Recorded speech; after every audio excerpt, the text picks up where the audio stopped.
Dans une rue animée de la ville la nuit, une pensée suggère que certaines choses peuvent obscurcir le jugement rationnel. Dans une ruelle, sirotant une bière à la paille lors d'une fête, la jeune fille panique intérieurement, réalisant qu'elle ne connaît personne, et remettant en question ses propres habitudes étranges.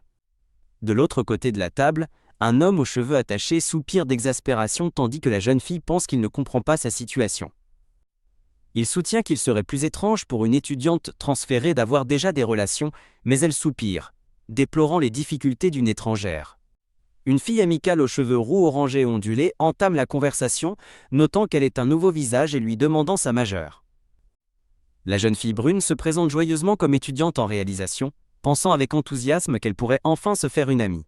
La jeune fille rousse, Yeong, se présente, mais s'effondre soudainement en avant, s'étant évanouie en pleine conversation. Tandis qu'une marmite de nouilles bout, son ami lui rappelle qu'il lui avait conseillé de rejoindre ces rassemblements dès le début du semestre. Ailleurs à la fête, un groupe d'étudiants lève avec enthousiasme leur chope de bière pour un toast. La scène se déplace vers un plan d'ensemble de la prestigieuse Université des Arts, une école pour les plus grands prodiges artistiques de Corée. Témoignage de la réputation de l'école, un diplômé à succès est montré acceptant avec joie un trophée doré. De retour à la fête, la jeune fille brune pose sa tête dans ses mains, se demandant avec abattement si ses objectifs sont trop difficiles. L'homme aux cheveux attachés devine correctement que ses inquiétudes proviennent de son projet de deuxième année, ce qu'elle confirme misérablement. Son visage perd toute couleur, tandis qu'il lui dit nonchalamment de bâcler le travail, remarquant qu'elle ressemble à une élève de CM1. Enragée, elle claque son poing, déclarant son désir ardent de bien faire et d'obtenir la reconnaissance de ses pairs et de son professeur. Il lui conseille calmement de choisir un acteur talentueux avec un beau visage, supposant que cela décrit la plupart des étudiants en art dramatique. Jeong se réveille soudainement, surprenant tout le monde, en ajoutant que certains acteurs sont tout simplement à un autre niveau. Une voix d'une autre table suggère qu'il devrait simplement essayer d'obtenir le populaire Kwon Jae-ha. La scène passe à l'étudiant populaire, Kwon Jae-ha, qui est entouré de personnes se disputant pour s'asseoir à côté de lui. Kwon Jae-ha est clairement le centre de l'attention, la narration expliquant que tout le monde veut être impliqué avec lui. Un ancien article de presse révèle son identité. Le fils du célèbre acteur Cheon Eun-su est le meilleur étudiant de son département. Une vieille vidéo virale de l'audition classée première de Kwon Jae-ha est montrée, ce qui a fait taire les soupçons publics concernant son admission à l'université. Lors d'une interview, il déclare humblement que le jeu d'acteur doit être construit de zéro, une leçon qu'il a apprise de ses aînés. Le flashback se termine sur un portrait simple et charmant du visage souriant de Kwon Jae-ha. De retour dans le présent, la jeune fille brune demande à son amie, Minhui, si elle semble folle de vouloir engager Kwon Jae-ha pour son projet. Minhui répond brusquement, bien sûr, avant de lui demander si elle a réalisé à quel point ses chances sont désespérées. Il énumère sans relâche les raisons pour lesquelles c'est impossible, lui demandant si elle a un lien quelconque avec Kwon Jae-ha ou s'il sait même qu'elle existe.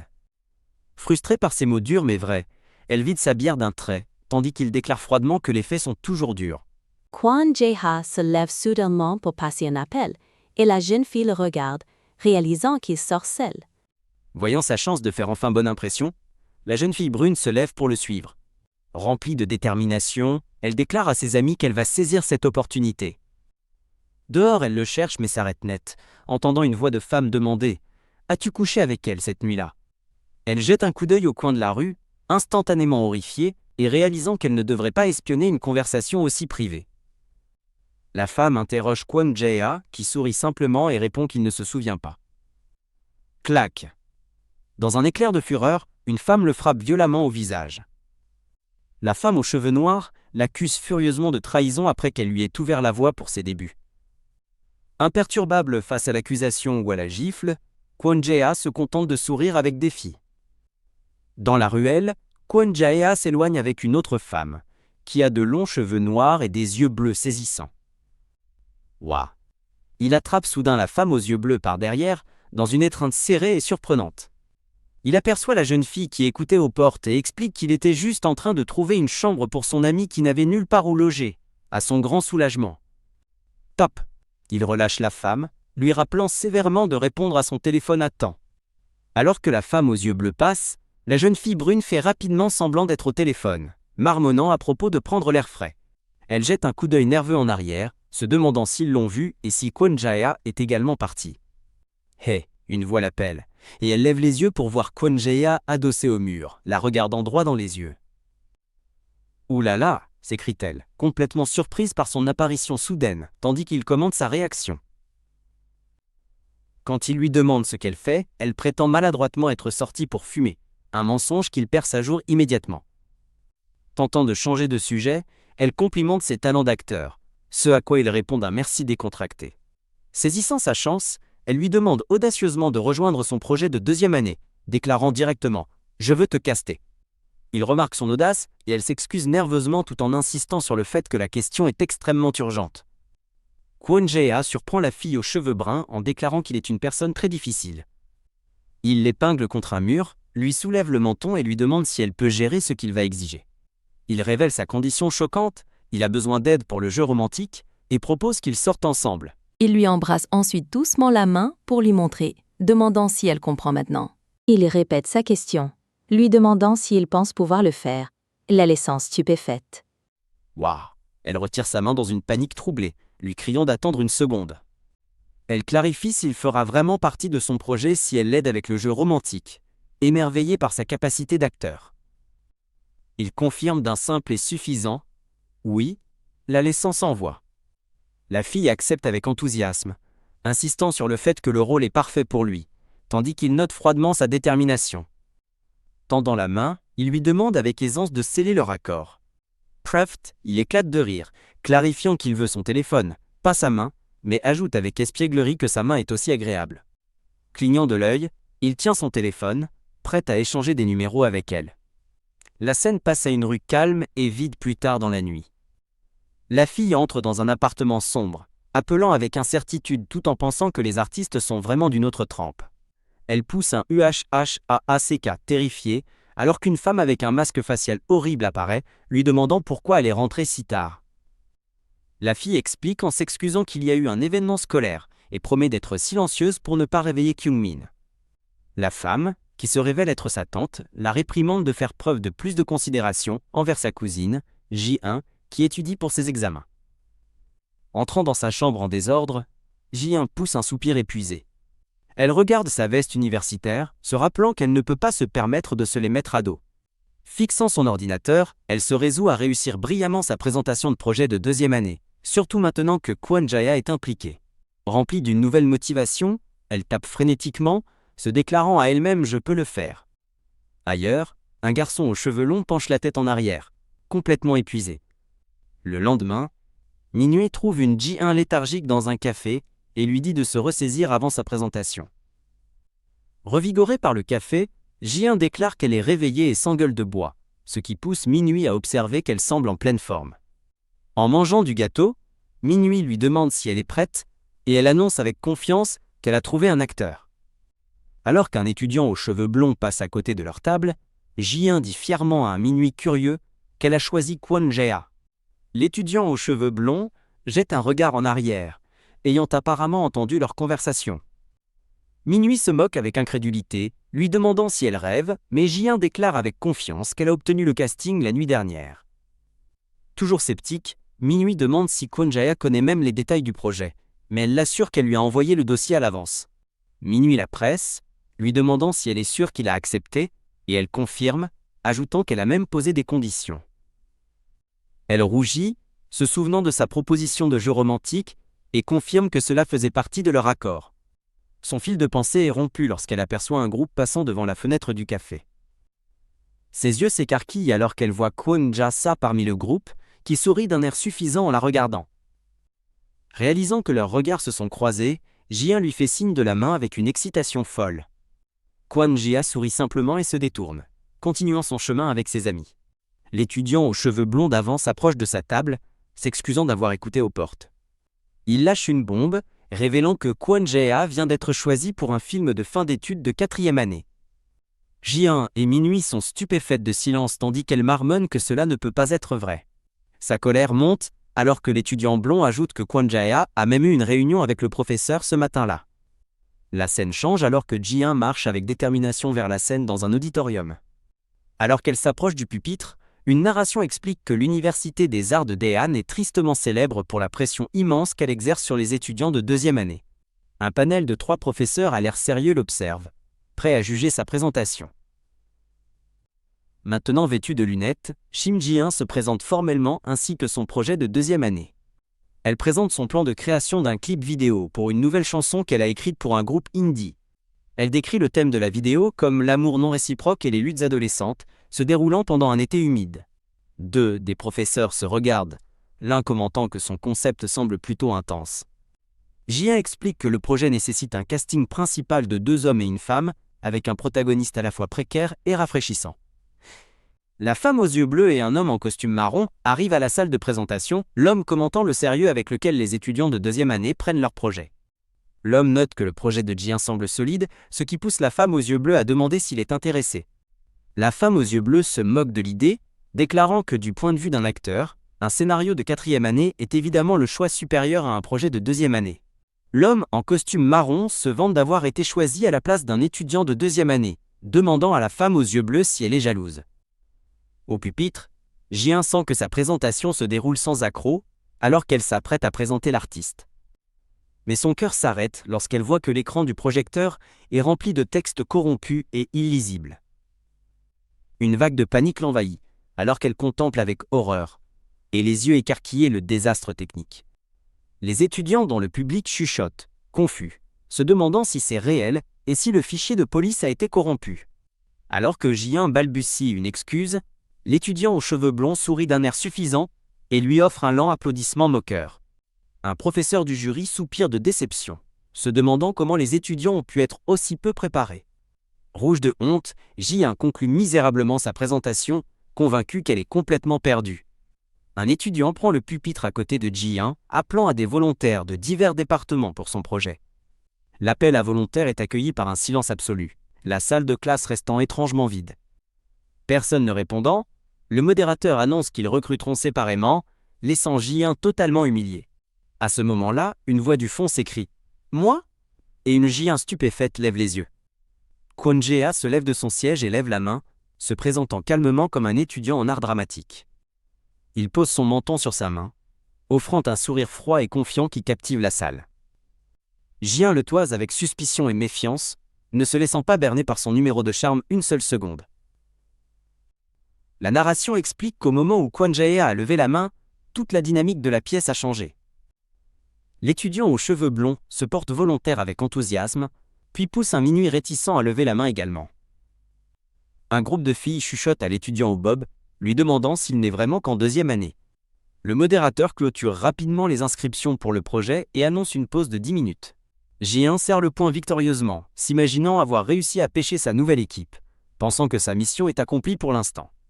En s'éloignant, elle s'interroge sur les motivations de Kwon Jae-ha, mais décide que le simple fait d'avoir une équipe suffit pour l'instant. Dans le couloir, Kwon Jae-ha sort d'une pièce avec la femme aux yeux bleus et l'homme en costume marron. La femme aux yeux bleus attrape soudainement le bras de Kwon Jae-ha, l'arrêtant dans le couloir. Elle l'affronte furieusement pour avoir gâché le projet de 4e année, et il s'excuse de ne pas le lui avoir dit plus tôt. L'homme en costume marron sourit d'un air narquois, se délectant du drame qui se déroule entre les deux.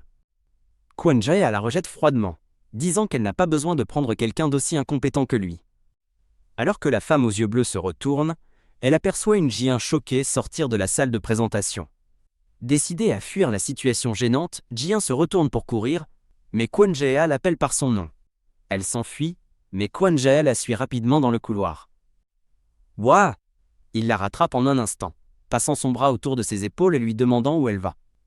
Il souhaite joyeusement bonne chance à la femme aux yeux bleus pour son projet, tandis qu'une Ji-in troublée s'incline et balbutie son soutien. Kwon Jae-ha emmène fièrement Ji-in, son bras autour d'elle, l'appelant directrice. La femme aux yeux bleus les regarde partir, pensant que Kwon Jae-ha est intrépide, tandis que son compagnon sourit, disant qu'il les aime bien. Lors de leur première réunion d'équipe, Ji-in s'incline devant sa nouvelle équipe, excité de commencer à travailler avec eux. L'équipe, incluant Kwon Jae-ha et Minhui, applaudit pour lancer leur projet. Ji-in se présente officiellement comme la directrice principale et déclare qu'ils commenceront par les présentations et la distribution des scénarios. L'étudiant blond, Shin-sori, se présente avec enthousiasme, admettant qu'il n'a rejoint l'équipe que parce que Kwon Jae-ha l'a fait. Ji-in reste impassible, pensant « Oh là là !», pressentant déjà les défis de la gestion d'une équipe impressionnée par les stars. Un étudiant nommé Cha Jun-seong se présente, expliquant qu'il a rejoint l'équipe parce que le concept du projet l'intéressait sincèrement. Ja Jun-sung ajoute avec confiance qu'il est prêt à donner le meilleur de lui-même pour n'importe quel rôle qui lui sera confié. Shin Sori lève la main, suggérant de laisser tomber le langage formel puisque leur écart d'âge est faible. Avant que Ji-un ne puisse répondre, une silhouette sombre se profile au-dessus d'elle, la prenant complètement au dépourvu. L'étudiant au bob, Choi Woon, se présente comme un étudiant en montage expérimenté, dont l'année d'études est plus avancée. Soulagé, Ji-un lui fait un pouce levé, heureuse de bénéficier de son expérience professionnelle et passe à autre chose. Kwon Ja se présente timidement, déclarant gentiment qu'il a rejoint le projet parce qu'il aime la réalisatrice. Alors que Ji-un distribue les documents, elle annonce qu'elle rencontrera l'artiste pendant le week-end pour finaliser les détails. Après la réunion, Kwon Ja repousse sa chaise et regarde ostensiblement en direction de Ji-un. Il se penche sur son épaule tandis qu'elle est concentrée sur ses papiers, lui demandant avec douceur s'il peut se joindre à elle. Surprise par sa soudaine proximité, elle rougit et accepte que sa présence serait formidable. Ji-un lui tapote joyeusement l'épaule, le remerciant sincèrement de l'avoir aidé à assembler une si bonne équipe. Ji-un sourit, confirmant leur plan de rencontrer l'artiste à Hongdae dimanche. Arrivés à destination, ils sont accueillis par une foule massive et animée, ce qui leur fait penser « j'avais oublié ça ». Submergé par le nombre de personnes, Ji-un est rapproché par Kwon Ja, qui passe un bras protecteur autour d'elle. Il fait remarquer qu'il aurait dû prendre une voiture, mais elle souligne qu'ils auraient de toute façon été coincés dans les embouteillages. La scène se déplace vers l'intérieur d'un café moderne et bondé, où ils sont censés se rencontrer. Une personne avec du vernis à ongles noirs et un bras tatoué clarifie qu'ils ne sont pas en 4e année mais en 2e année de l'Université des Arts de Daehan. La caméra révèle le groupe indie Waves, composé d'une femme et de 3 hommes assis à une table. La chanteuse est formellement présentée comme Wang Soo-young, une femme aux longs cheveux noirs et portant un collier ras du cou. Ji-un demande nerveusement si leur statut d'étudiant signifie que le groupe n'est pas intéressé, tandis que Kwon Ja sourit froidement à côté d'elle. Alors qu'il s'assoit avec le groupe à une longue table, une voix s'écrie « Hey !» brisant le silence. Wang Soo-young observe le membre tatoué du groupe, notant qu'elle a entendu dire qu'ils étaient en 4e année, et il s'excuse en disant qu'il a du mal à expliquer. Ji-un demande s'il y a une raison spécifique pour qu'il soit en 4e année, et Wang Soo-young répond que ce n'est pas une exigence stricte. Cependant, Wang Soo-young souligne que l'expérience compte, et elle est bien consciente de la réputation de leur école. Ji-un présente passionnément son scénario auto-écrit, son excellente équipe, et présente fièrement Kwon Ja comme leur incroyable acteur débutant. Kwon Ja ajoute avec confiance qu'ils ont l'intention d'apporter une vision fraîche et unique à l'interprétation de la chanson. Le membre du groupe aux cheveux blonds exprime une certaine inquiétude malgré avoir entendu que le concept était frais, ce qui pousse Ji-un à demander de quoi il s'agit. Il explique que tous les précédents clips musicaux du groupe ont toujours impliqué de l'alcool, des cigarettes ou des motos. Alors que le membre tatoué chuchote que Soo-young adore ce genre de choses, elle leur dit sèchement que c'en est assez. Wang Soo-young déclare qu'elle a écrit la chanson sur les difficultés de la vingtaine, mais le scénario de Ji-un a déplacé le focus sur les adolescents. Ji-un sourit, assurant à la chanteuse qu'elle a écouté la chanson d'innombrables fois. Elle explique que la raison pour laquelle ils ont choisi des adolescents était de créer une histoire qui résonne auprès de différents groupes d'âge. Ji-un soutient que l'innocence adolescente est en soi un combat et que le dialogue fera mouche lorsqu'il sera combiné à une performance puissante. Les membres du groupe ont l'air pensifs, tandis que Kwon Ja sourit, prêt à prouver son point. L'homme tatoué demande une démonstration, mais Wang Soo-young l'interrompt, qualifiant cela d'irrespectueux de faire jouer un acteur sur le champ. Kwon Ja intervient, décidant de jouer, puisque le groupe semble douter de leur vision. Il commence à jouer, décrivant un protagoniste timide avec de profonds conflits internes, visualisé comme un garçon pataugeant dans un ruisseau. Il poursuit, expliquant que le protagoniste se méfie d'eux et est attiré par une protagoniste féminine téméraire. La performance véhicule une histoire de 2 confessions, l'une d'un amour non réciproque et l'autre d'un désir de se libérer. Il prononce une phrase poignante du scénario « Allons juste à l'eau et regardons les vagues ». Finissant avec une expression sereine, il incarne un personnage qui n'a aucun regret concernant cette journée. Whoosh, les membres du groupe sont laissés totalement sans voix et captivés par sa puissante performance impromptue. Le membre aux cheveux longs retire ses lunettes de soleil, admettant que cela ressemblait à regarder un vrai clip musical et qu'il pourrait bien tomber sous le charme du concept. Waouh! La scène se déplace vers les rues de la ville au coucher du soleil après leur réunion réussie. J1 marche triomphalement, célébrant comment la réaction du groupe a complètement changé une fois qu'ils ont compris que le concept serait un succès. Souriante, elle dit à Kwon Jae-ha de ne pas devenir trop arrogant mais admet que son jeu d'acteur était vraiment bon. Une bulle de pensée révèle que ses louanges étaient inattendues alors qu'il continue à marcher. Kwon Jae-ha se tourne vers elle, demandant à être félicité, ce qui laisse Ji-un momentanément confuse. Il sourit et lui montre en se tapotant la tête, lui disant de les féliciter, comme ça. Ji-un rit et lui tapote affectueusement la tête, le remerciant, mais il s'interroge sur son ton d'adieu. Quand elle dit que le travail est fait et qu'elle rentre chez elle, il lui prend la main et lui dit de ne pas partir tout de suite. Tenant sa main, il observe qu'elle semblait nerveuse plus tôt et propose de l'aider à se détendre, l'invitant à venir avec lui. Il lui fait un clin d'œil et entraîne une Ji-un perplexe dans une boutique de cadeaux originaux. À l'intérieur, Ji-un pointe du doigt quelque chose avec une expression choquée, s'interrogeant sur ce qu'elle voit. Elle tient fièrement une petite figurine de dragon excentrique qu'elle a trouvée, la montrant à un Kwon Jae-ha curieux. Un montage les montre s'amusant à essayer des bandeaux, lui en plaçant un en forme de cœur sur sa tête avant qu'elle ne le repousse en jouant. Le plaisir continue alors qu'ils finissent dans un bar pour manger et boire. Kwon Jae-ha interroge Ji-un sur sa limite d'alcool.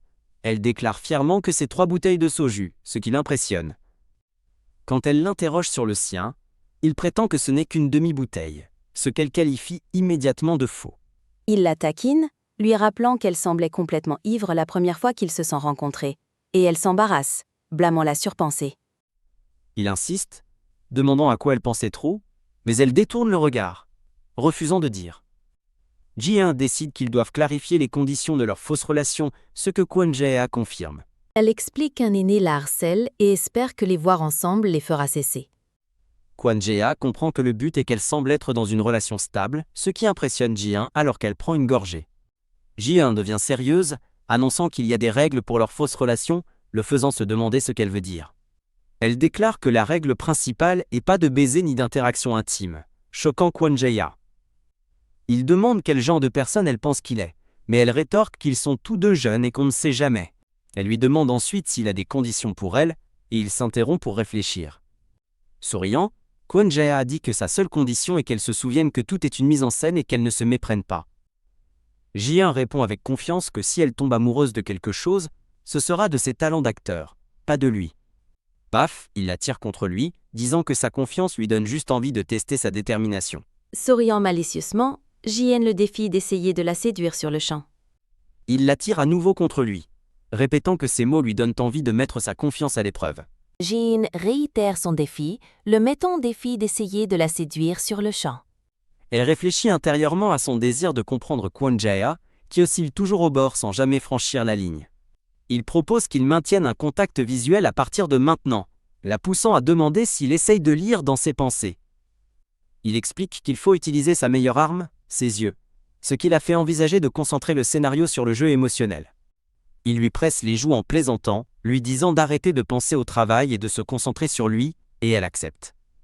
L'expression de Kwon Jae-ha passe d'un sourire doux et juvénile à un ricanement aigu et entendu. Ji-un le regarde avec satisfaction, lui demandant à quoi il pense maintenant, mais il reste pensif. Elle se félicite intérieurement, convaincue que son choix de casting a été un succès, tandis qu'il pense en lui-même que ce n'est pas facile. Il demande s'il est difficile à conquérir, ajoutant qu'il est bon de ne pas laisser les sentiments interférer avec leur travail. Il lâche soudain une bombe, demandant ce qui se passerait s'il tombait amoureux d'elle, la laissant complètement sans voix. Un gros plan montre le doux sourire de Kwon Jae-ha alors qu'il termine sa pensée de tomber amoureux d'elle. Il élabore, lui disant qu'être avec elle comme ça est vraiment amusant. Boum. Sa confession envoie une onde de choc à travers Ji-un, qui serre son cœur, complètement troublé. Elle lui tapote le bras, louant son excellente performance, et il demande si c'était convaincant. Elle se prépare à poster un selfie d'eux, obtenant sa permission, puisqu'elle cache son visage de la caméra. Tous deux ivres et affalés sur la table, Ji-un se plaint d'être ivre, et Kwon Jae-ha prononce son nom. Levant les yeux d'un air endormi, elle demande ce qu'il a en tête. Il demande s'il la met mal à l'aise ou lui fait peur. Elle admet qu'il a une aura intimidante, mais le rassure en disant qu'il n'est pas effrayant. Il exprime son soulagement, confessant qu'il veut être une bonne personne, mais trouve cela difficile. Elle lui tapote le dos de manière rassurante, lui disant que, de son point de vue, Il est une bonne personne. Rougeant, il admet que ces mots lui donnent plus envie de rentrer chez lui. Elle lui tapote doucement le pied, partageant qu'elle comprend, car sa tante lui donne du fil à retordre à la maison. Il prend ses mains dans les siennes, la regardant avec une expression chaleureuse et sincère. Le visage de Ji-un s'illumine d'excitation alors qu'elle demande avec enthousiasme « On devrait ?» Elle s'évanouit sur son épaule, complètement endormie. Kwon Jae-ha porte Ji-un endormi sur son dos à travers la rue animée de la ville la nuit. Tout en la portant, il regarde un autre couple marcher bras dessus bras dessous vers un motel. Ji-un toujours endormi sur son dos, il suggère qu'ils entrent, pensant en lui-même qu'elle est vraiment quelque chose. Il dépose délicatement l'inconscient de Ji-un sur un lit. Ji-un se réveille dans une chambre inconnue, demandant où elle est, tandis que Kwon Jae-ha est assis sur une chaise voisine. Il explique qu'il a réservé une chambre pour le confort, lui assurant qu'il dormira sur le canapé. Alors qu'il commence à s'éloigner du lit, elle lui attrape soudainement le poignet, l'appelant par son nom. Il se penche sur elle sur le lit, alors qu'elle commence à parler, le visage rougi. Allongée sur le lit avec un regard déterminé, elle termine sa phrase. « Veux ». Il se penche près de son oreille et lui murmure quelque chose. Dans la salle de bain, elle se lave le visage, se plaignant de la peine, tandis qu'il lui dit qu'elle se sentira rafraîchie. Plus tard, une Ji-un endormie repose paisiblement dans son lit, tandis qu'une bulle de pensée avec son nom, Shim Ji-un, flotte à proximité. Kwon Jae-ha est allongé sur le canapé, pensant en lui-même que toute la situation est drôle. Pendant un cours à l'université, le professeur demande à haute voix si une étudiante nommée Shim Ji-un est présente. L'air complètement épuisé, Ji-un lève la main pour confirmer sa présence tout en se remémorant un commentaire sur son apparence affreuse. Intérieurement, elle s'angoisse à cause de sa gueule de bois, blâmant d'avoir essayé du vin, et se demandant si sa tolérance à l'alcool est différente de celle du soju. Un flashback matinal, la montre se réveillant sous le choc à côté de Kwon Jae-ha, tandis qu'au présent elle s'inquiète de savoir s'il est rentré chez lui en toute sécurité. Une personne aux cheveux blonds, avec un collier en forme de cœur rose, jette un coup d'œil à Ji-un, visiblement désemparé, depuis la rangée d'à côté. La personne aux cheveux blonds fait défiler son téléphone, et s'arrête sur le selfie d'une Ji-un et d'un Kwon Jae-ha, un peu éméché de la nuit précédente. La personne aux cheveux blonds médite en regardant la photo sur son téléphone. La personne aux cheveux blonds pose une main sur l'épaule de Ji-un et l'appelle Uni, tandis qu'elle ouvre une canette de jus.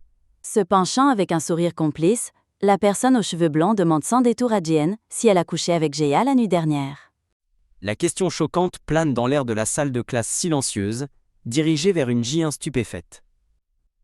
Ji-un crache sa boisson, complètement prise au dépourvu par la question. La personne aux cheveux blonds observe sa réaction avec un sourire suffisant et satisfait. La question est posée à nouveau, alors que la personne aux cheveux blonds demande de l'autre bout de la salle de classe si Ji-un a couché avec Jae-ha. La question choquante se répand dans la salle de classe alors que d'autres étudiants commencent à chuchoter entre eux. Complètement abasourdi, Ji-un se fige la bouche bée, incapable de formuler une réponse. La personne aux cheveux blonds insiste pour obtenir une réponse, tandis que Ji-un balbutie, essayant de nier l'accusation la concernant avec Jae-ha. L'esprit de Ji-un s'emballe de panique, réalisant que toute tentative d'expliquer la situation ne ferait que paraître plus invraisemblable. Un homme aux cheveux foncés en queue de cheval intervient soudainement, posant une main sur l'épaule de Ji-un et affirmant que lui a dormi chez elle. La personne aux cheveux blonds, Minaj WI, conteste l'affirmation, tandis que Ji-un acquiesce rapidement et le remercie de l'avoir sauvé. L'homme à la queue de cheval, maintenant identifié comme Sori, se tourne vers Minaj WI et lui demande pourquoi il poserait une telle question. Minaj WI dit joyeusement qu'il était juste curieux de savoir s'ils sortaient ensemble et mentionne le potentiel de drame sur le plateau si un couple se dispute. Ji-un acquiesce avec lassitude au point de vue de Sori, soupirant de soulagement que la crise immédiate ait été évitée. Ji-un conseille nerveusement à Minaj WI d'être plus prudent avec ses mots, et il répond par un joyeux d'accord. Sori invite discrètement Ji-un à prendre un repas après les cours, et elle accepte. Assis à une table de la cafétéria, Sori se penche en avant et dit sans détour à une Ji-un nerveuse de raconter les détails. Sori observe qu'elle transpire comme si quelque chose s'était passé, mais elle essaye nerveusement de minimiser. Figée par l'anxiété, Ji-un se demande silencieusement si sa nervosité est si évidente. Ji-un explique à Sori qu'elle a eu une réunion de groupe, s'est trop saoulée et est restée à l'hôtel, jurant que rien ne s'était passé. Sori reste peu convaincue, la regardant dans les yeux et lui demandant si elle est absolument sûre que rien ne s'est passé avec Kwon Jae-ha. Ji-un évite son regard, pensant qu'elle doit mettre de l'ordre dans ses affaires avant de pouvoir lui dire la vérité. Elle essaye de faire semblant d'être décontractée, disant qu'ils se sont juste rapprochés, mais Sori la met sévèrement en garde de ne pas trop s'approcher de Kwon Jae-ha. Choqué, Ji-un demande pourquoi, et Sori révèle que lui et Kwon Jae-ha ont fréquenté la même école préparatoire. Sori pose une question troublante: pourquoi un talent de premier ordre comme Jae-ha prendrait-il une année sabbatique avant de s'inscrire à l'université? Un flashback commence, montrant une nuit enneigée devant le prestigieux département de théâtre et de cinéma de l'Université des Arts de Daehan. Sori raconte que leur école préparatoire s'agrandissait, tandis que son jeune lui-même marche dans le couloir avec un appareil photo. Soudain, une agitation éclate dans le couloir bondé, attirant son attention. Les étudiants bavardent à propos d'un incident aux escaliers de secours, mentionnant que Kwon Jae-ha est déjà sur les lieux. Le flashback révèle un étudiant gisant blessé au bas d'un escalier, alors que Kwon Jae-ha s'agenouille à ses côtés. Sori explique que l'étudiant blessé était considéré comme l'un des 2 meilleurs espoirs de leur cours de théâtre avec Jae-ha.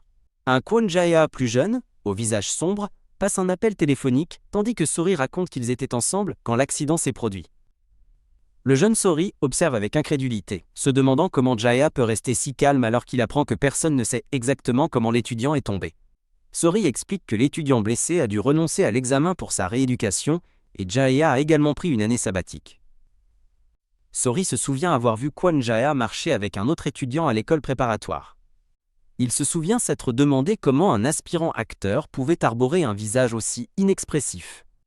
De retour au présent, Sori dit à Ji-un que même si personne ne sait avec certitude si Jae-ha était impliqué, l'incident a suscité de nombreuses rumeurs. Ji-un rejette la rumeur selon laquelle Jae-ha aurait poussé son rival par jalousie et demande ce qui est arrivé à l'ami blessé. Sori montre une photo de Jae-ha et de l'ami, expliquant qu'ils sont toujours proches et que l'ami a abandonné l'école pour travailler au théâtre. Sori confronte directement Ji-un, remarquant ses yeux pétillants quand elle parle de Jae-ha et lui demandant si elle l'aime, ce qu'elle nie catégoriquement.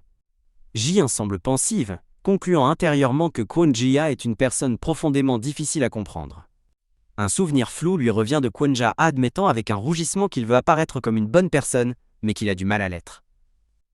Sori claque des doigts, disant à une Ji-un distraite de poser son téléphone. Lors d'une réunion, Sori confirme que leur premier tournage a lieu cette semaine, et Ji-un rapporte joyeusement qu'elle a obtenu une école abandonnée et propre comme lieu de tournage. Ji-un arrive à un bureau de location pour demander du matériel et est accueilli par un homme au comptoir. L'homme lui tend un formulaire à remplir, qu'elle accepte volontiers. En remplissant le formulaire, Ji-un décide de se concentrer sur les affaires scolaires, se rappelant que le tournage est la seule raison pour laquelle elle s'est impliquée avec Jae-ha. L'employé du bureau de location confirme sa réservation, avertissant que c'est la haute saison pour les projets de fin d'études et que la date est ferme. Alors qu'elle part, Kwon Jae-ha la dépasse en courant, marmonnant qu'il est dans de gros ennuis, la laissant confuse. Un gros plan révèle le sourire confiant et entendu de Kwon Jae-ha. Le samedi matin, l'équipe de tournage se rassemble devant un bâtiment universitaire, vérifiant si tout le monde est prêt. Ji-un a l'air inquiète en jetant un coup d'œil en arrière pendant un appel téléphonique. L'équipe confirme que tout le monde est présent et prêt à partir, Minaj WI, aux cheveux blonds, bâillant sur un banc. Au téléphone, une Ji-un paniquée se demande pourquoi l'instructeur ne répond pas, car leur véhicule de transport devrait arriver bientôt. Kwon Jae-ha s'approche de Ji-un, visiblement préoccupé, et lui demande s'il y a un problème. Il suggère calmement d'attendre encore 15 minutes et de conduire plus vite plus tard, une suggestion qui la surprend. L'équipe discute du retard, Sori, rappelant à quelqu'un de conduire prudemment, tandis qu'un autre étudiant pense que le chargement du matériel en est la cause. Ji-un rayonne de soulagement alors qu'une camionnette blanche, vraisemblablement la leur, passe en arrière-plan. Minaj WI pointe frénétiquement du doigt alors que la camionnette s'éloigne, réalisant que ce pourrait être leur voiture, et quelqu'un crie de vérifier la plaque d'immatriculation. Un membre de l'équipe remarque que le passager n'est pas leur instructeur, mais un étudiant de 4e année de cinéma qu'ils ont vu avec la senior Jeon Da-young. Kwon Jae-ha reconnaît immédiatement que ce doit être l'équipe de Da-young, laissant Ji-un stupéfaite et sans voix. Un cri furieux de « Qu'as-tu dit ?» résonne alors que la caméra se concentre sur la tour de l'horloge de l'école. De retour au bureau de location, l'employé dit à une Ji-un désemparée que la location a été annulée par message et lui demande si elle a bloqué le numéro comme spam. Ji-un nie avoir bloqué un message de l'école, tandis que Kwon Jae-ha s'adresse sévèrement à l'employé en l'appelant « instructeur ».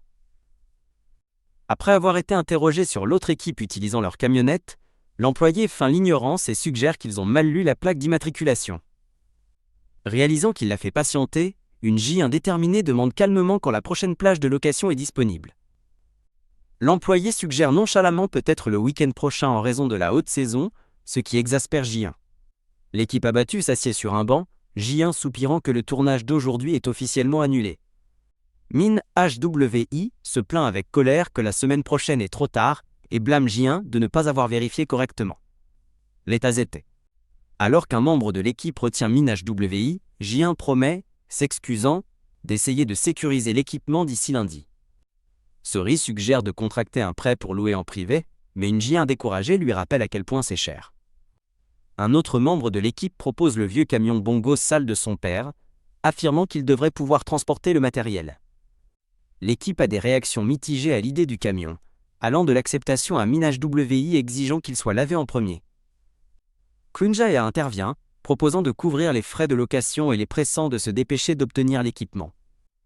Vérifiant son téléphone, Jaha demande si tout le monde est libre lundi, ayant déjà confirmé que personne n'accourt.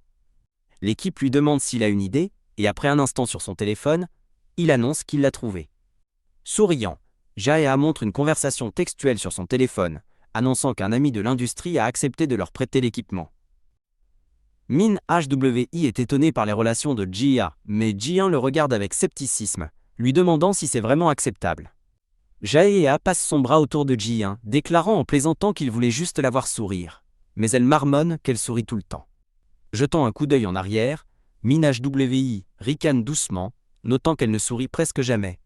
Min HWI attire l'attention de Ji1, brandissant un grand uniforme scolaire sorti d'un sac et se plaignant qu'il est beaucoup trop grand pour lui. Touché par les efforts de chacun, Ji1 sourit chaleureusement et accepte de leur confier les tâches, les remerciant tous. Jaea lui ébouriffe affectueusement les cheveux, lui demandant pourquoi elle essaie de tout gérer seule, et lui rappelant de s'appuyer sur l'équipe. J1 lève les yeux vers l'équipe sur un balcon, croyant qu'en tant que réalisatrice, elle est responsable de s'assurer que les choses sont faites correctement. Sur le balcon, une autre équipe de tournage est au travail. Le réalisateur crie « Coupé » et annonce une pause de 20 minutes. L'acteur à la casquette jaune du van est vu discutant joyeusement avec une femme en costume d'affaires pendant la pause. Il s'approche de la femme, l'appelant Seigneur Jean Dayoung et lui demandant si elle a un moment. Dayoung tourne son attention vers Ji1, qui s'est maintenant approché d'elle, et déclare qu'elle a quelque chose à lui demander. Dayoung demande froidement qui est Ji1, puis la reconnaît comme l'étudiante dont elle a pris l'acteur, tandis que Ji1 se présente. D'un ton dédaigneux, Dayoung dit qu'elle est sur le point de commencer à filmer, mais Ji1 insiste, demandant juste 5 minutes. Ji1 va droit au but, questionnant pourquoi Dayoung a loué un véhicule alors que son propre tournage a lieu à l'intérieur de l'école. Ji1 l'accuse d'avoir pris la camionnette exprès, et Dayoung sourit, devinant correctement qu'il s'agit de Kwon Jae-ha. Dayoung explique amèrement qu'elle et Jae-ha avaient une promesse, mais il l'a rompue en devenant obsédé par une camarade de classe. Alors que Dayoung s'éloigne, elle rejette la question de Ji1 sur la promesse, lui disant qu'elle n'a pas besoin de connaître les détails. S'arrêtant, Dayoung pose ses mains sur les épaules de Ji-in, lui demandant si elle pense vraiment que Jia l'aime, et affirmant que tout cela n'est qu'un numéro. Sa prise se resserre tandis qu'elle avertit Ji-in de ne pas trop s'approcher de lui, présentant cela comme un avertissement bien intentionné. Ji-in tressaille, pensant que la prise lui fait mal. Repoussant la main de Dayoung, Ji-in dit qu'elle apprécie le conseil mais qu'elle doit discuter du vrai problème en question. Tenant le poignet de Dayoung, Ji-in déclare fermement que les affaires personnelles de Jae-ha lui appartiennent et sont sans rapport avec leur projet actuel. Choqué, Dayoung retire sa main et réprimande Ji-zi, pour son ton décontracté, lui rappelant qu'elles se reverront professionnellement. Se tournant pour partir, Ji-eun explique qu'elle est directe précisément parce qu'elles se reverront et exprime son admiration pour le jeu d'acteur de Dayoung. Ji-in s'incline respectueusement, espérant que leurs futures rencontres seront plus professionnelles. Dayoung est laissée sans voix et stupéfaite, tandis que Ji-in s'éloigne. Soudainement enragé, Dayoung s'élance et saisit avec force l'épaule de Ji-in, hurlant « Hey !» Tiré en arrière violemment, Ji-eun laisse échapper un UGH douloureux. Dayoung tire sur la bretelle de la salopette de Ji-eun, la rapprochant et exigeant qu'elle l'écoute avant de partir. Alors que son sac tombe, Ji-in pense qu'elle était sur le point d'être frappée et demande ce que Dayoung veut dire. Avec un regard intense, Dayoung l'avertit que si le tournage est une chose, Elle ne doit pas entrer en relation avec Jaeha. Une Ji-un perturbée lui crie qu'elle n'avait aucune intention de le faire. Un souvenir fugace de Jaeha lui demandant intimement si elle peut accepter ce qu'il lui demande. De retour au présent, Ji-un se rappelle que ce n'est que du jeu et dit à Da-young que son statut relationnel ne la concerne pas. Da-young se moque de Ji-un, lui demandant ce qu'elle sait vraiment de Jaeha et concluant qu'elle ne sait rien. Ji-un tient bon, déclarant que si Jaeha ne lui a pas dit quelque chose lui-même, elle ne veut pas le savoir. Da-young rit d'un air moqueur, affirmant que Jaeha cache tout ce qui pourrait être utilisé contre lui et ne lui dira jamais la vérité. Soudain furieuse, Da-young attrape le col de Ji-un et révèle que c'est elle qui a pris Jaeha sous son aile et l'a formé pour devenir acteur. Resserrant sa prise, Da-young avertit Ji-un de ne pas le souiller, car toute relation passée pourrait ruiner sa carrière prometteuse. Ji-un repousse sa main avec force, disant à Da-young de rester calme et qu'elle n'a plus rien à lui dire. Une équipe de tournage voisine observe, se demandant si elle devrait intervenir dans l'hystérie de Jeon Da-young, tandis que Ji-un se prépare aux menaces. Ji-un rétorque froidement, avertissant que si Da-young devient une grande star, ses propres scandales pourraient aussi la hanter. L'œil de Da-young tressaille d'une rage silencieuse et bouillonnante. Passant une main dans ses cheveux de frustration, Da-young lance une dernière menace concernant le fait de la contrarier dans l'industrie.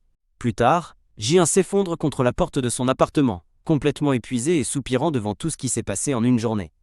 Elle se souvient avoir été assise avec l'équipe au restaurant plus tôt, sa dispute avec Da-young lui ayant complètement coupé l'appétit. Dans le souvenir, Jaeha remarque sa détresse et demande si quelque chose s'est passé, rendant la situation encore plus gênante pour elle. Elle avait forcé un sourire, lui disant de ne pas s'inquiéter tout en déplorant intérieurement son incapacité à même goûter sa nourriture. De retour au présent, son ventre gargouille bruyamment alors qu'elle réalise qu'elle a faim, juste au moment où quelqu'un l'appelle. Une femme en tablier fleuri, sa tante, lui dit que le dîner est prêt et qu'elle devrait manger avant d'aller dans sa chambre. En voyant le repas, Ji-un s'illumine et demande avec un waouh si sa tante a fait du curry. Sa tante l'invite à manger ensemble, et Ji-un la remercie joyeusement pour le repas devant une marmite de curry. Ji-un savoure la nourriture, pensant que même si manger avec sa tante est gênant, le curry est délicieux. Quand Ji-un demande avec empressement à être resservi, sa tante remarque de manière passive-agressive qu'une fille ne devrait pas manger autant, ou elle prendra du poids. Boudant, les joues pleines, Ji-un se dit qu'elle ne mange même pas tant que ça. Sa tante devient sérieuse, disant à Ji-un qu'en tant qu'adulte, elle ne peut pas prendre tout dans la maison pour acquis. Posant ses baguettes, la tante déclare que, bien qu'elle n'attende pas de loyer, Ji-un devrait montrer de la gratitude pour les repas et le ménage. Ji-un commence à protester qu'elle nettoie sa propre chambre, mais le regard froid de sa tante la fait taire, et elle demande humblement quel est un montant raisonnable. La tante suggère que 350 000 won serait équitable, et dit à Ji-un de manger à la maison pour éviter des dépenses supplémentaires. Résignée, Ji-un reconnaît qu'elle ne peut pas vivre au crochet de sa tante et accepte à contre-cœur. Après avoir remercié sa tante pour le repas, il est dit à Ji-un de prendre de l'eau dans le réfrigérateur. Elle ouvre le réfrigérateur et marque une pause, son expression se troublant légèrement. À l'intérieur, elle voit un récipient de curry restant avec une note autocollante dessus, mis de côté. Tandis que sa tante la réprimande pour avoir gaspillé de l'électricité, Ji-un sent une vague de déception l'envahir.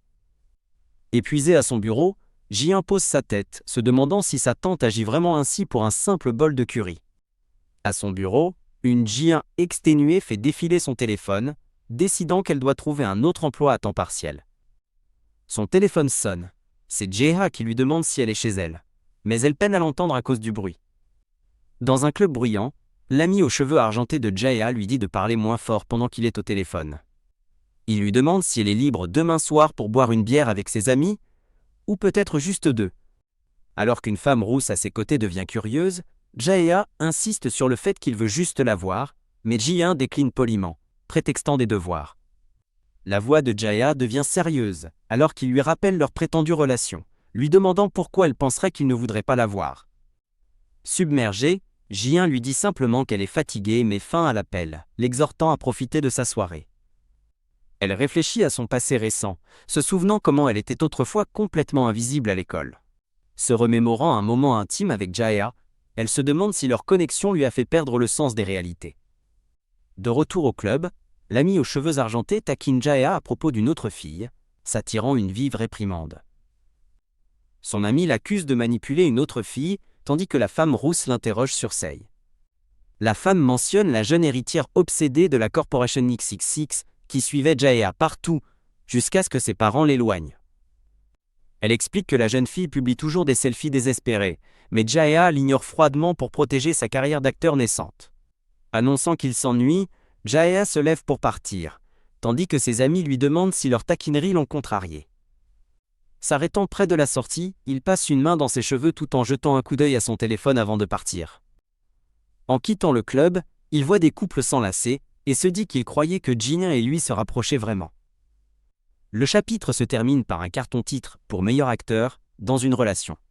L'histoire passe au lundi matin, montrant le bâtiment scolaire du comté de Cheongpyeong où l'équipe prévoit de filmer. Grincement, une camionnette bleue s'arrête et se gare devant le bâtiment de l'école. L'équipe décharge, Sori étant malade du trajet. Ji en taquine le chauffeur aîné à propos de sa conduite étonnamment déchaînée. Le chauffeur, soulagé, avoue qu'il craignait d'être en retard et se réjouit d'être arrivé en avance. Jian et Min HWI remarquent les nuages sombres, décidant de filmer leur scène rapidement avant que la pluie ne commence. Le membre de l'équipe complimente le choix du lieu, et Jian explique qu'il a été facile à obtenir, puisque l'école est abandonnée. Alors que Jian demande aux acteurs de se changer, Sori annonce avec enthousiasme qu'il a apporté les costumes. Sori révèle fièrement un uniforme audacieux, d'inspiration punk, complet avec une jupe écossaise, demandant ce qu'ils en pensent.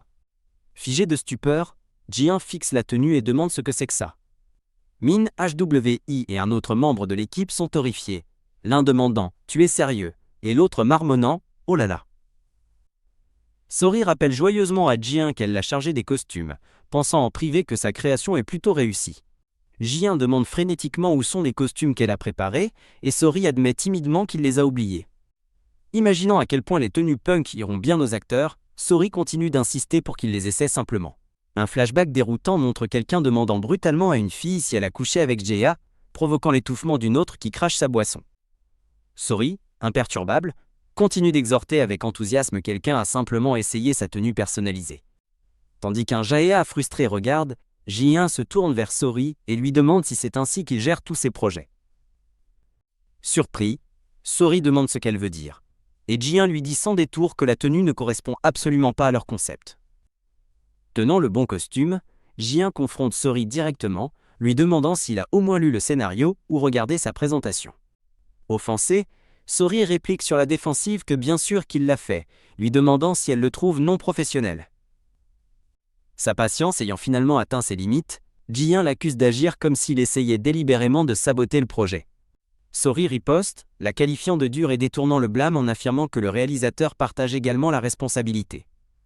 Se tournant vers les autres, Sori demande sur la défensive si c'est vraiment de sa faute, cherchant une validation. Jian concède qu'elle aurait dû vérifier 2 fois, mais exprime sa déception, disant à Sori qu'elle lui avait fait confiance en tant que coéquipier. Visiblement blessé, Sori crie son nom et prévient qu'il est sur le point de pleurer si elle continue. Jaeha intervient, demandant sèchement à Sori s'il est sérieux, et soulignant qu'il n'y a personne pour le dorloter. Avec un sourire froid, Jaeha ajoute une remarque cinglante, se moquant apparemment du manque de préparation ou de soutien de Sori. Frustré et vaincu, Sori déclare qu'il démissionne et commence à quitter le plateau. Le membre de l'équipe à lunettes l'arrête, lui saisissant le bras et lui rappelant d'urgence qu'ils doivent encore tourner aujourd'hui. La scène change, montrant l'extérieur d'une petite teinturerie locale.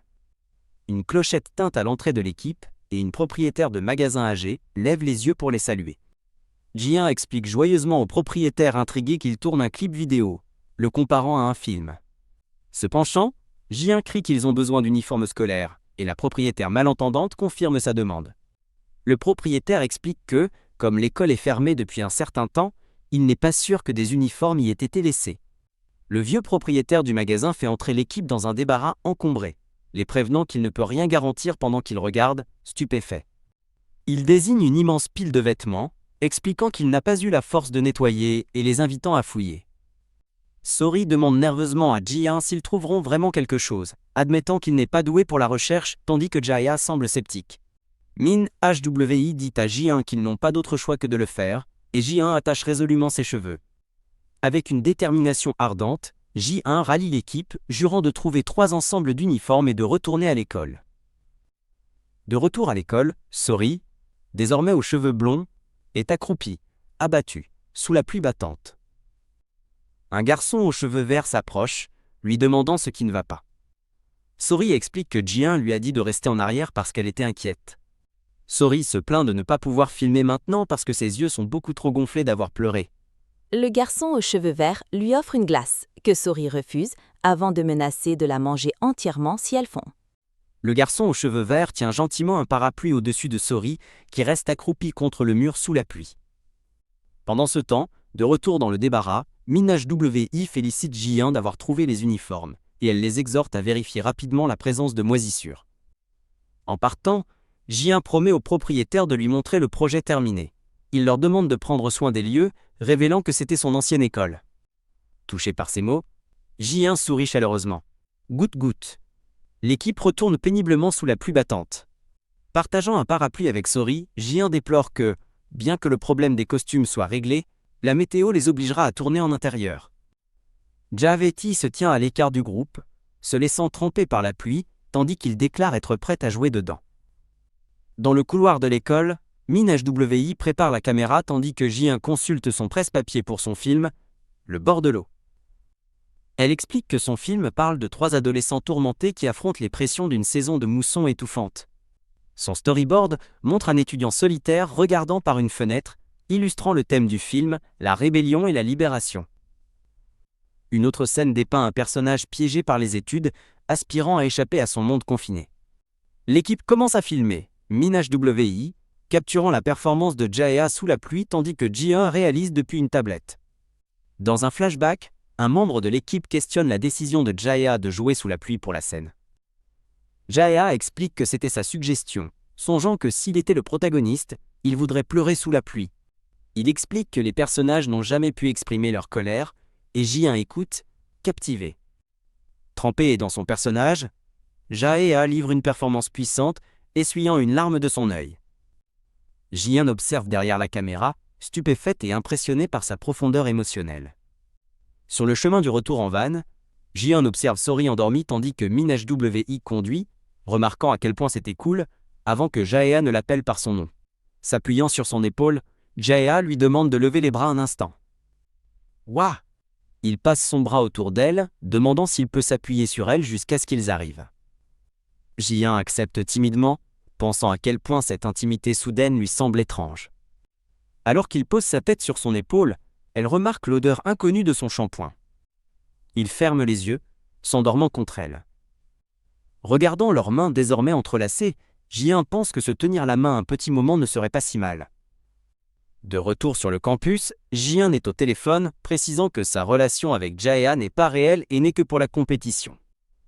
Elle explique qu'elle reste à l'école pendant 1 semaine pour participer au concours de scénario pour jeunes de Daehan, surprenant son amie au téléphone. Quand on lui demande pourquoi, elle sourit malicieusement et révèle sa motivation l'argent du prix. Une vision de trophée et d'un grand prix de 200 millions de won apparaît, incluant également la possibilité de voir le scénario gagnant produit. Au casque, Min-HWI s'émerveille devant le prix, rêvant que même un prix plus petit couvrirait le dépôt de son appartement et ses prêts étudiants. La scène se déplace vers une sombre représentation du salon de l'école, jonché d'étudiants épuisés dormant partout pendant la semaine des examens finaux. Ji-un trébuche sur quelque chose dans le noir et hurle de choc. Elle a trébuché sur un étudiant endormi qui lui grogne de se taire. Ji-un est horrifié de réaliser qu'elle voit une vision d'elle-même, épuisée, dans le futur. De retour dans le présent, Ji-un entre dans le salon tendu et remarque une fille en t-shirt fila, qui la regarde fixement. Alors qu'un autre étudiant part, la fille au t-shirt fila se demande ce qui se passe, sentant l'étrange atmosphère dans la pièce. Ji-un ressent aussi la tension mais réalise qu'elle n'est pas assez proche de quiconque pour poser des questions. Alors que Ji-un s'approche d'un lit de camp, la fille au t-shirt fila la confronte, déclarant froidement « C'est ma place ». La fille dit à Ji-un de dormir par terre puisqu'elle a réclamé Lao. L'identifiant comme Shim Ji-un, la fille lui conseille d'arrêter de laisser ses camarades prendre le blâme et de s'excuser auprès des seniors. Un senior aux cheveux méchés de jaune et portant une veste universitaire intervient froidement, demandant à la fille pourquoi elle fait une scène dans le département de réalisation. Le senior dit avec suffisance à la fille de ne pas faire la lèche aux 4e années, lui rappelant que l'ordre des débuts est tout, ce qu'elle nie furieusement. Il s'assied sur le lit et lui offre des conseils moqueurs aussi, soulignant qu'elle agissait comme si elle était Shim Ji-un elle-même. Bim. Et l'étudiant plus âgé, vêtu de sa veste de sport universitaire, tape le lit poussiéreux, faisant remarquer qu'il n'a probablement pas été lavé depuis 10 ans et leur donnera de l'acné. Une fille choquée, portant des lunettes, exige de savoir ce qu'il a dit, tandis qu'un autre étudiant leur conseille de ne pas se battre à cause de l'échéance brutale du concours. Se retournant avec un air suffisant, l'étudiant plus âgé interpelle Ji1, qui lui demande ce qu'il veut. Ji1 lui demande ce qui s'est passé, et il explique qu'un réalisateur de 4e année a fait irruption, hurlant à propos d'un acteur volé, ce qui a déclenché toute la rumeur. Il poursuit, décrivant comment l'étudiant plus âgé a hurlé le nom de Shim Ji1, et que la fille aux lunettes l'a défendu, probablement par peur des étudiants des années supérieures. L'étudiant plus âgé remarque joyeusement que le problème est réglé puisque Ji1 n'était pas là, ce qui l'amène à réaliser que Dae-young doit avoir lancé la rumeur. Il souligne qu'elle est maintenant dans le collimateur de John Dae-young, laissant Ji1 stupéfaite qu'il soit au courant de leur conflit. Souriant sournoisement et s'interrogeant sur son propre âge, l'étudiant plus âgé demande nonchalamment à Ji1 si elle veut être amie. Surprise, Ji1 demande pourquoi, et il explique qu'il a aimé son projet et qu'il apprécie les étudiants talentueux, la faisant rire maladroitement en lui disant qu'il sonne comme un professeur. Se présentant comme Park Young-won, un étudiant de 2e année, il suggère en plaisantant qu'en tant que marginaux, ils devraient rester soudés. Park Young-won répète chaleureusement son offre d'amitié, souriant les yeux fermés. Alors qu'il se serre la main, il s'informe du genre de son scénario pour le concours, elle révèle qu'elle mélange le film noir et la comédie noire. Park Young-won exprime sa surprise, ayant supposé qu'elle écrirait une romance, tandis que Ji1 ressent nerveusement la force de sa poignée. Toujours en lui tenant la main, il mentionne qu'il écrit aussi un scénario noir et propose de partager sa version, mais elle lui demande timidement de la lâcher. Il lâche sa main, la trouvant mignonne et la taquinant à propos de ses petites mains qui écrivent un scénario, ce qui la trouble. Mortifié, Ji1 lui dit d'arrêter, le trouvant incroyablement agaçant, tandis qu'il se délecte en privé de sa réaction inestimable. Le sujet dérive vers une salle de théâtre maudite où, selon la rumeur, les artistes subissent toujours la malchance ou des blessures sur scène. Ji1, visiblement effrayé, demande si la rumeur est vraie, et Park Young-won le confirme, avouant que son visage effrayé est inestimable. Il s'éloigne calmement, lui souhaitant bonne chance, et lui proposant de lui offrir à manger si elle a faim en travaillant tard. Plus tard, Ji1 s'approche d'un groupe avec une boîte de beignets, s'excusant d'interrompre leur travail et leur offrant un encas. La réponse tiède la laisse si mal à l'aise qu'elle en a comiquement les larmes aux yeux de frustration. Abattue, Ji1 est assise seule sur un banc du campus, naviguant sur son téléphone. En mangeant un sandwich, elle remarque que Minaj WI est en pause et que Kwon Jae-ha est absent de l'école aujourd'hui. Elle lève les yeux de son banc et voit son ancien coéquipier, Sori, aux cheveux blonds, marchant avec un groupe d'amis. Les amis de Sori discutent de leur projet, confirmant avec lui que leurs réservations sont pour 4 personnes seulement. Alors que ses amis continuent leur chemin, Sori se sépare du groupe, laissant Ji1 l'observer depuis son banc solitaire.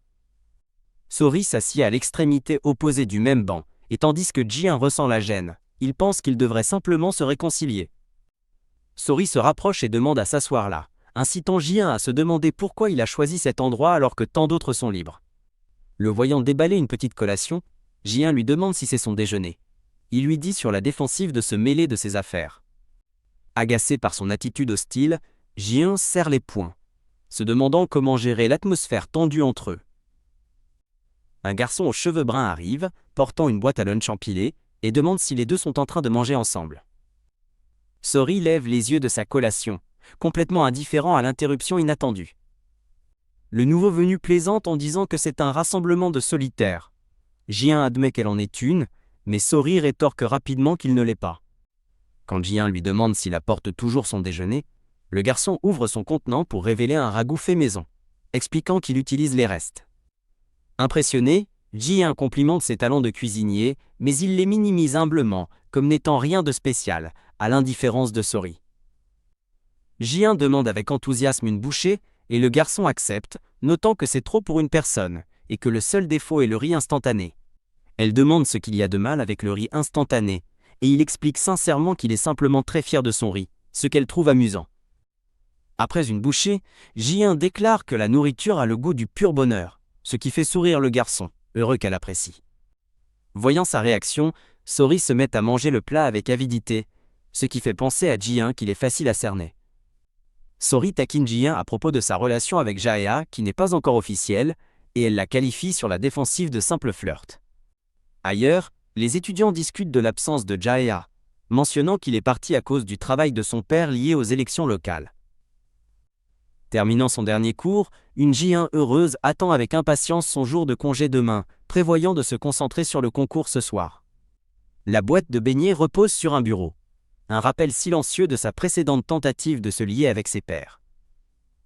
Dans un débarras, le garçon qui a partagé son déjeuner apparaît et demande à Ji-un si elle a séché les cours, mais elle répond que quelque chose d'autre est plus important. Alors que le sentiment de malaise grandit, le garçon encadre doucement le visage de Ji-un, lui demandant si elle va bien. Il lui prend la main avec un sourire entendu, faisant remarquer qu'il pensait être le seul à connaître cet endroit. Maintenant assis ensemble dans la salle de répétition, il mentionne que les étudiants l'évitent à cause d'une rumeur de suicide, et une Ji-un inquiète demande si c'est vrai. Il la taquine d'être courageuse, notant à quel point ce serait effrayant si la rumeur était vraie, ce qui la fait sursauter et lui dire d'arrêter. Ji-un admet qu'elle est terrifiée par les choses effrayantes, le poussant à lui suggérer sournoisement de se rapprocher un peu. Il passe son bras autour d'elle, promettant de prendre les devants et de lui raconter toute l'histoire derrière la rumeur avant qu'elle ne soit trop effrayée. Il se souvient d'une femme sur une scène vivement éclairée, qu'il décrit comme la personne la plus brillante qu'il ait jamais connue. Dans ce souvenir, le garçon lui tient la main, pensant que même enfant, il savait déjà qu'il voulait devenir acteur. De retour au présent, Ji-un à l'aide de choc, demandant si la personne de la rumeur est toujours en vie, et le garçon confirme qu'elle l'est. Ji-un demande si la femme joue toujours, il confirme mais garde son identité secrète, laissant Ji-un se demander pourquoi elle aurait tenté de se suicider. C'est Quimstor ? Il explique qu'il vient parfois dans cette pièce pour méditer sur le genre de fierté qui pourrait pousser quelqu'un à un tel désespoir. Plus tard, alors qu'ils sont allongés sur des tapis, il l'interroge sur son scénario pour le concours, et elle admet qu'elle n'est même pas à mi-chemin.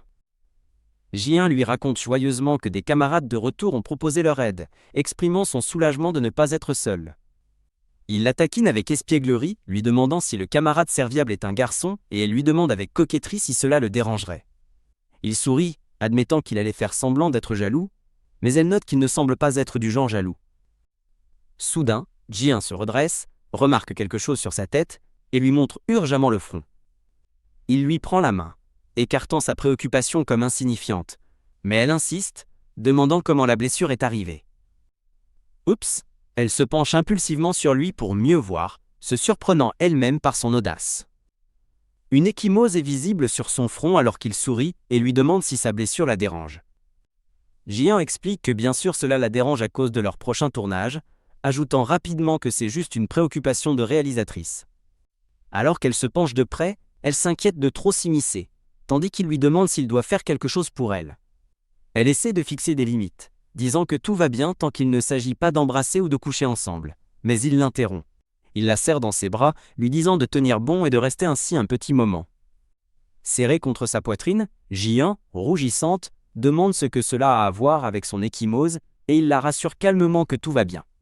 Il ferme les yeux, et prétend en plaisantant qu'un câlin fera guérir l'ecchymose plus vite, ce qu'elle trouve absurde. La caméra se concentre sur leur étreinte, ses mains la tenant fermement contre lui. Tandis qu'elle repose dans ses bras, Ji-un réfléchit qu'à des moments pareils, il semble aussi seul qu'elle. Le lendemain matin, Ji-un se brosse les dents, pensant qu'elle a dû perdre la tête la veille au soir. Le garçon la taquine avec espièglerie sur le fait qu'elle ait dormi si profondément dans ses bras, ce qui pousse une Ji-un troublée à insister qu'elle était juste très fatiguée. Il lui prend doucement le visage, acceptant d'arrêter de la taquiner et suggère d'aller prendre un brunch. Alors qu'il passe son bras autour d'elle, elle accepte timidement de l'accompagner. Quand il lui demande ce qu'elle veut pour le brunch, elle s'éloigne soudainement, disant que tout lui convient. Il se rapproche, lui demandant pourquoi elle garde soudainement ses distances, tandis qu'elle détourne le regard nerveusement. Park Yang-won apparaît soudainement, passant nonchalamment son bras autour de Ji-un et demandant où elle était hier. Elle bégaye qu'elle était dans le salon. Park Yang-won l'invite à déjeuner et l'interroge sur son scénario, incitant Ji-un à expliquer qu'elle n'est qu'à mi-chemin et qu'elle est déjà avec quelqu'un. Se tournant vers le garçon, Park Yang-won demande s'il est la personne célèbre dont il a entendu parler, le questionnant taquinement s'il est le petit ami de Ji-un tandis qu'elle le nie frénétiquement. Ji-un clarifie qu'il n'est qu'un ami d'un projet, et le garçon baisse les yeux, blessé, répétant le mot « ami » à lui-même.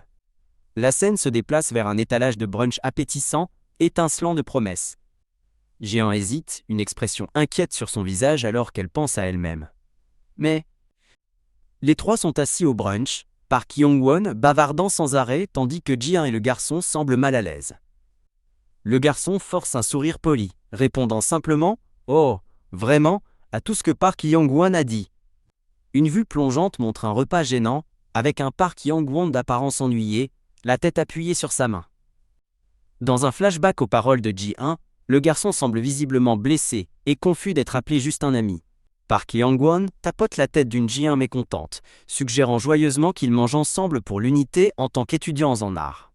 La scène se déplace vers une fantaisie romantique où le garçon se penche près de Ji-un, lui demandant s'ils ont des sentiments sérieux l'un pour l'autre.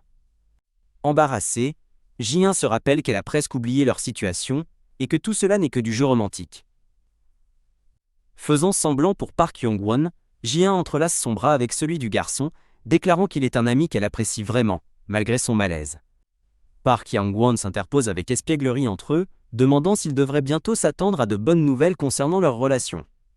Le garçon joue le jeu, souriant froidement à Park Hyung-won et disant qu'il ne voudrait pas tout révéler lors de leur première rencontre. Waouh! Park Hyung-won réagit avec un enthousiasme démesuré, rougissant et déclarant que leur dynamique est folle. Dehors, Park Hyung-won explique que ses parents lui ont acheté sa voiture de luxe, bien qu'il paie lui-même l'entretien. Ji-un complimente l'odeur propre de la voiture, et Park Hyung-won explique que c'est parce qu'il ne fume pas à l'intérieur, la faisant se sentir gênée. En conduisant, le garçon mentionne qu'il a entendu dire que Park Hyung-won est le camarade qui s'est rapproché de Ji-un, surprenant Park Hyung-won. Park Hyung-won se penche en avant avec enthousiasme, demandant s'il est maintenant officiellement un camarade proche, mais Ji-un lui dit de ne pas insister. La scène se déroule dans l'intérieur élégant et chaleureusement éclairé d'un café. Au brunch, Park Hyung-won s'enthousiasme pour le pain au sel tandis que le garçon encourage Ji-un à manger davantage et elle suggère d'en prendre à emporter. Au brunch, Ji-un s'interroge sur le prix exorbitant d'une salade et l'un des garçons confirme qu'il mange parfois comme ça. Ji-un observe en privé à quel point les enfants riches sont différents, pensant que Park Hyung-won peut être désinvolte et impoli. Ji-un observe que Kwon Jae-ha, en revanche, semble apprécier le faste, souhaitant avoir un frère ou une sœur riche. Tandis que les deux hommes échangent des remarques voilées, Ji-on a l'impression d'assister à un combat à l'épée invisible et à forts enjeux entre eux.